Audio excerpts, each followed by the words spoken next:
And if you want to know what your inner beliefs are, you can literally look around at your experiences. If you look at the people in your life, if you look at all sorts of things, you can see what you believe about yourself, because all of our experiences reflect our inner beliefs. And some of them are wonderful, and these are the things we work with that help us really flow in life. And some of them are very negative. Some of them are old-fashioned. They're worn out. They don't even make any sense in our life now. They're things that perhaps we learned when we were 2 or 3 years old, and we're still using them now. But the biggest blocks of all are the 4, and I'm going to keep repeating that. Criticism, resentment, fear, and guilt. These are the things that really get into our way.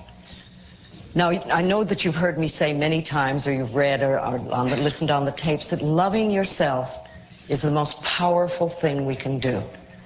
Then everything flows. Everything flows beautifully. Now, I'm not talking about vanity or arrogance, because that is not love. That's always fear. I'm talking about just really respecting and appreciating this incredible, magnificent being that we are. You know, little babies know how to love themselves. You were born in pure love, all of you. There's not one little baby alive that I know of that ever criticizes its body or ever says, my hips are too big. Have you ever heard a baby say that? They're just thrilled and delighted that they have a body. And they rejoice in it. And they love themselves. They love their toes. They love everything about themselves. They absolutely adore, they express their feelings. You know, when a baby is happy, you know it. When a baby is angry, the whole neighborhood knows it. They're never scared to let people know how they feel. They live in the moment. And they're filled with courage.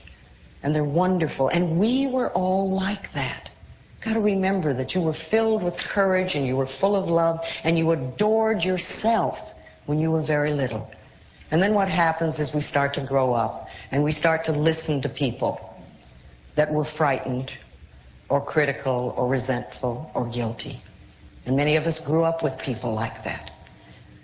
You know, if you grew up in a family where there was criticism was the norm, then you're going to grow up to be a critical person. You're going to look at everything in life as with criticism. And you probably criticize yourself and other people. And you won't enjoy life nearly as much as you could. If you grew up in a family where you were not allowed to express anger, then either you're a person who is terrified of anger, or you swallow it down all the time and you let it sit in your body. If you were raised in a family where everybody was manipulated by guilt, then you're probably going to do the same thing. You're probably a person who runs around saying, I'm sorry all the time. I'm sorry, I'm sorry. And you can never ask for anything outright because you always want to manipulate somebody. But these are old family patterns. And it's very easy to blame our parents, and it's very easy to blame our childhood or our environment. But the problem with that is that it keeps us stuck. We don't get to be free. We get to stay in our victim thing. And that's no good for anybody. Then we just get to keep having our problems. But remember, you're in charge now. Doesn't matter what your parents said. Doesn't matter what anybody else did. Doesn't matter what you learned. What really matters is what you are choosing to think and say now. Because you're the only person that thinks in your mind. And you choose your thoughts. Now, I can tell you lots and lots of wonderful things. But if you don't choose to listen to them, then they're not going to work at all. So you are always in charge, and you're creating your world and your life. Now, I've known that one of the most powerful affirmations you can use is, I love and approve of myself. I love and approve of myself. And when you first say that, it's amazing what can come up and come to the surface. Lots of times when we begin to say that, all the negative messages come to the surface. And it's marvelous because that gives us an opportunity to know what's been in the way. You see, if you don't hear your negative messages, you don't know what's in your way. So when you start to do an affirmation like, I love and approve of myself, you want to really pay attention to what the negative messages are. Because they're the ones that are in the way. And when you find a negative message, if you could write it down, it's wonderful because you want to think, I found a treasure. This is something that's really in my way and really creating a problem. Remember, we get to choose the way we think, and we can choose to change the way we think. It's always our choice. Now, what I'd like you to do right now is take out those little mirrors that you have. I know everybody has a little mirror.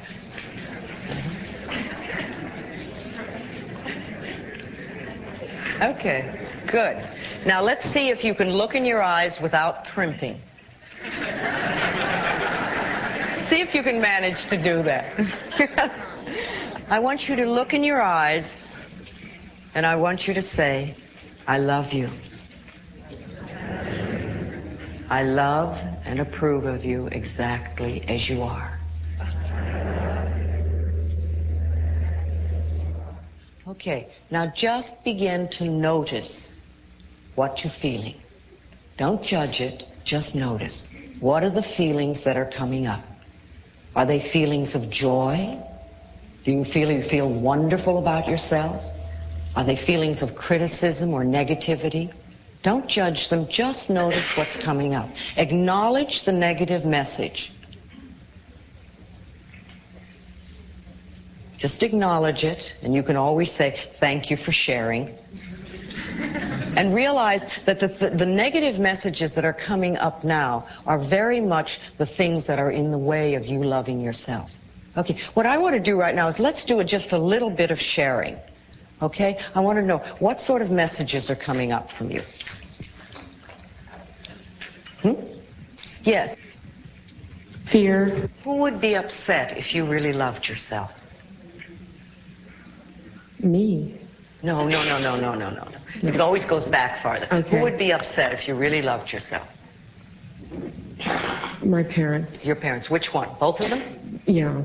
Okay. Probably. Both of them. What was the father. family message? Always judgmental, always... Okay, so you came from a critical, judgmental, resentful family. Right. Okay, fine. So you're a wonderful... Fearful. And fearful. Oh, boy, you really got it all. Okay, it just means that you have a little more to work on. You know, I really think that some of us are very young souls, and we come here, and it's like going to kindergarten. Life is really very simple. And some of us are much older souls, and we pick tougher tests, and it's more like going to graduate school. But you know, you can do it.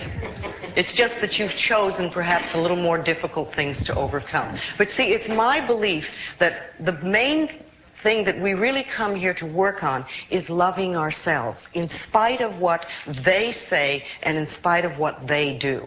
And that's what we really need to do. So, okay, you've got things, you've got judgment, you've got criticism, you've got fear, probably a little guilt in there too. Okay, then I like to always think of that we can go beyond our parents' limitations.